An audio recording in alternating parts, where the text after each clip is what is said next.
और मोदी जी को तो मैं ये कहूंगा कि मोदी जी और भाजपा राजनीति इसको लेकर राजनीति मत करो। राजनीति के लिए बहुत विषय हैं, फौज को लेकर और देश को लेकर राजनीति मत करो। नमस्कार, मैं हूं ब्रजेंद्र मिश्रा। आप देख रहे हैं न्यूज ट्रैप ऑनलाइन। ऑपरेशन सिंदूर में सेना के शौर्य और उसके बाद होने वाली राजनीति पर पूरे देश में बहस छिड़ी हुई है। भाजपा द्वारा घर घर सिंदूर पहुंचाने की खबर को फेक बताते हुए ऐसे किसी भी अभियान का खंडन कर दिया गया है। इस बीच सीडीएस यानी चीफ ऑफ डिफेंस स्टाफ और वायुसेना प्रमुख के बयान से पूरे देश में हलचल और उथल पुथल तेज हो गई है। इन तमाम मुद्दों पर हमने देश के जाने माने कानूनविद राज्यसभा सांसद विवेक तनखा से सीधी बात की और उनकी राय जानना चाहिए। आइए हम आपको सुनवाते हैं विवेक तनखा से सीधी बात, हमारे सवाल और उनके जवाब। सर, ऑपरेशन सिंदूर और उसके बाद होने वाली जो राजनीति है मोदी सरकार की, उसे आप किस तरह से देखते हैं? देखिए, जो पाकिस्तान के साथ हमारा लिमिटेड युद्ध हुआ, ये राष्ट्रीय युद्ध था। मतलब इसमें राष्ट्र इन्वॉल्व था, पॉलिटिकल पार्टीज इन्वॉल्व नहीं थी। फौज किसी पॉलिटिकल पार्टी की नहीं होती है, वो राष्ट्र की धरोहर होती है। और हम तो जबलपुर के हैं। जबलपुर आर्मी का सेंटर है। यहाँ कम से कम 4 या 5 रेजिमेंटल सेंटर्स हैं। सिग्नल्स का इंडिया का सबसे बड़ा सेंटर है। ऑर्डिनेंस का सबसे बड़ा सेंटर है, एओसी स्कूल और सीओडी। और आर्मी को लेके यहाँ पर एक बहुत बड़ा वातावरण है। और मुझे बड़ी खुशी हुई जब कांग्रेस पार्टी ने कल यहाँ पर जय हिंद रैली की, और हम लोग शौर्य स्मारक भी गए थे अपनी आर्मी को सैल्यूट करने। और मोदी जी को तो मैं ये कहूँगा कि मोदी जी और भाजपा राजनीति इसको लेकर राजनीति मत करो। राजनीति के लिए बहुत विषय हैं, फौज को लेकर और देश को लेकर राजनीति मत करो। तो सीडीएस का जो बयान आया है, स्टेटमेंट आया है कि हमारा विमान मारा गया है, गिरा है, इस पर आप कैसा देखते हैं? अब सीडीएस कह रहे हैं तो गिरा ही होगा। अब उनके स्टेटमेंट को कोई डिनाई थोड़ी कर सकता। और वैसे भी हर बैटल में कुछ लॉसेस तो होंगे। कौन सी ऐसी विश्व में बैटल हुई होगी जिसमें किसी को कोई लॉस नहीं हुआ होगा? तो इसमें कोई आश्चर्य की बात थोड़ी है। ऑफ कोर्स लॉसेस होंगे, बट हमने पाकिस्तान को सबक सिखाया।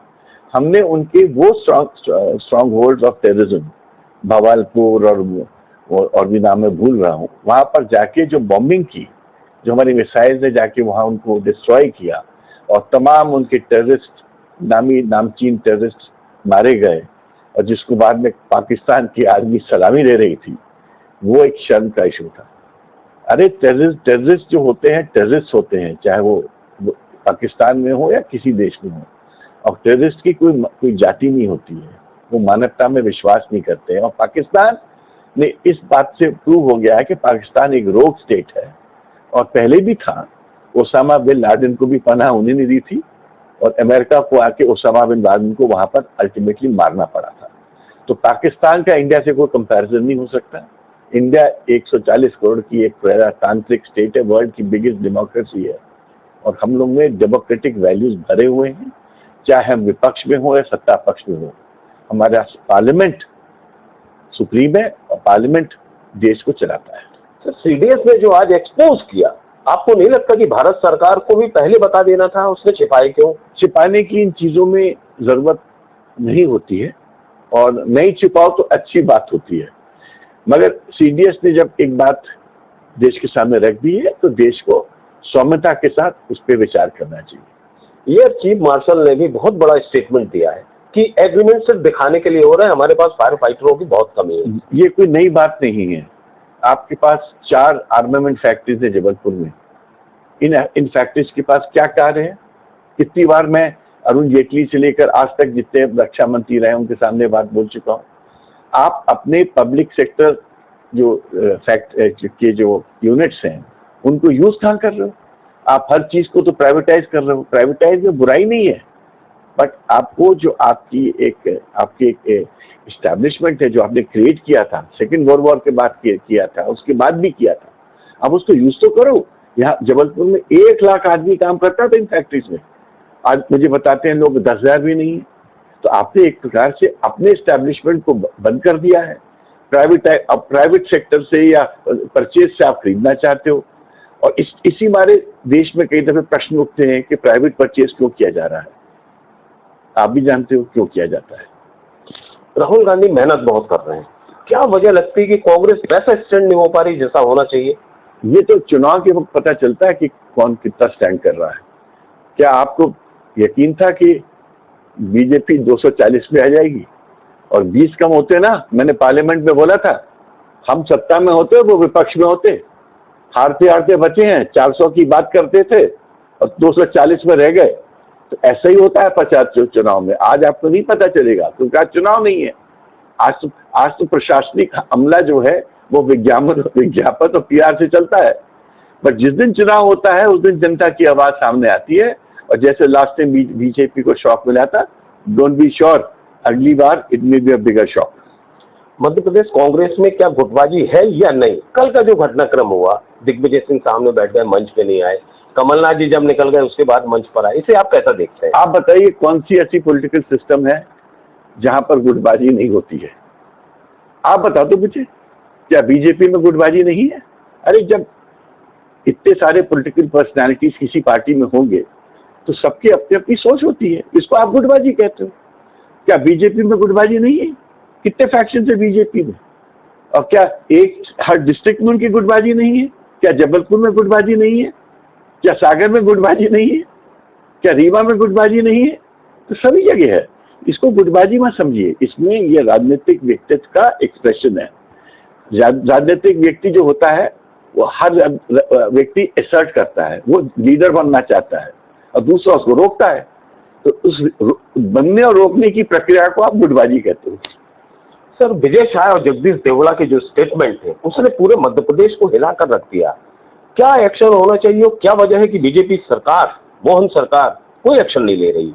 नहीं, विजय शाह जी का जो स्टेटमेंट था वो निंदनीय था। उसको लेके सुप्रीम कोर्ट में आज भी एक पेंडिंग है writ, SLP, sorry not writ, pending है। जिस दिन वो पहली पेशी पे लगा था तो मैं, कपिल सिब्बल जी, इंदिरा जैसी, हम सब खड़े हुए थे और कोर्ट ने कहा कि आप लोगों को बोलने की जरूरत नहीं है, हम खुद एक्शन ले रहे हैं। और हमारे सामने कोर्ट ने डायरेक्शन दिए और उनको इतना बेइज्जत किया, मतलब इससे ज्यादा एक नेक इंसान क्या बोलेगा कि तुमको बोलने का तरीका नहीं है, तमीज नहीं है, आप फौज के बारे में टिप्पणी कर रहे हो, एक महिला अफसर के बारे में टिप्पणी कर रहे हो, अभद्र वे में बोल रहे हो, गलत शब्दों का उपयोग कर रहे हो, और पूरे वक्त उनके वकील खाली कोर्ट में माफी मांगते रहे। अब उसके बाद भी अगर कोई प्रशासन, कोई शासन या कोई पार्टी ऐसे व्यक्ति को थोड़े देर के लिए कम से कम अलग नहीं करती है, तो मैं तो ये कहूंगी शर्म की बात है।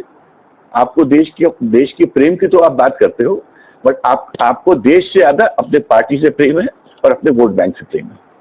डिप्टी सीएम जगदीश देवड़ा ने जो कह दिया कि पूरा नतमस्तक है मोदी जी के चरणों में, इसे आप इसको इस तरह से इंटरप्रेट किया गया था और बाद में उन्होंने क्लैरिफाई किया कि मेरा ऐसा आशय नहीं था। बट मैं इस पे यही बोलूंगा कि बीजेपी के वक्ताओं को या मंत्रियों को बचना चाहिए ऐसी बात करके। मोदी जी इंसान हैं, देखो हम भगवान के सामने नतमस्तक होते हैं, इंसान के सामने नहीं होते हैं। और कभी मोदी जी या किसी भी जी को फौज से कंपेयर मत करो। फौज एक इंस्टीट्यूशन है और जो चीफ मिनिस्टर या प्राइम मिनिस्टर या कोई भी मिनिस्टर होता है वो खाली एक इंसान होता है। इंस्टीट्यूशन का इंसान से कोई तालमेल या ऐसा वो नहीं हो सकता, कंपैरिजन नहीं हो सकता। बहुत बहुत शुक्रिया। Thank you. तो आपने सुना विवेक तन्खा को, उन्होंने बिना किसी लाग लपेट के जो सच है वही कहा। और वैसे भी विवेक तन्खा की यही खासियत है कि वे पूरे प्रमाण के साथ दलगत राजनीति से परे होकर वही बात कहते हैं जो सच हो और सार गर्भित हो, और अपनी बात बड़ी बेबाकी से रखते हैं, फिर चाहे वो पब्लिक प्लेस हो, पार्टी का मंच हो या फिर कोर्ट हो। और मोदी जी को तो मैं ये कहूंगा कि मोदी जी और भाजपा, राजनीति इसको लेकर राजनीति मत करो। राजनीति के लिए बहुत विषय हैं, फौज को लेकर और देश को लेकर राजनीति मत करो।